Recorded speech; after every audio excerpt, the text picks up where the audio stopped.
சோதனை செய்து சாதனை புரிவாள் காமாட்சி மன வேதனை தாந்து போதனை அளிப்பாள் காமாட்சி.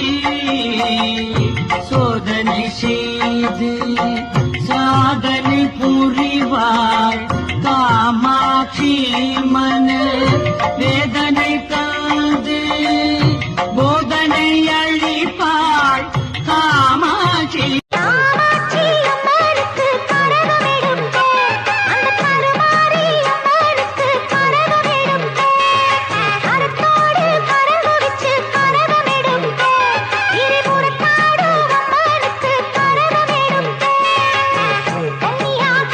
காஞ்சி மாநகர் காமாட்சி இந்து மத கொழுந்து மகராசி ஆதிசங்கரர் போற்றுதலி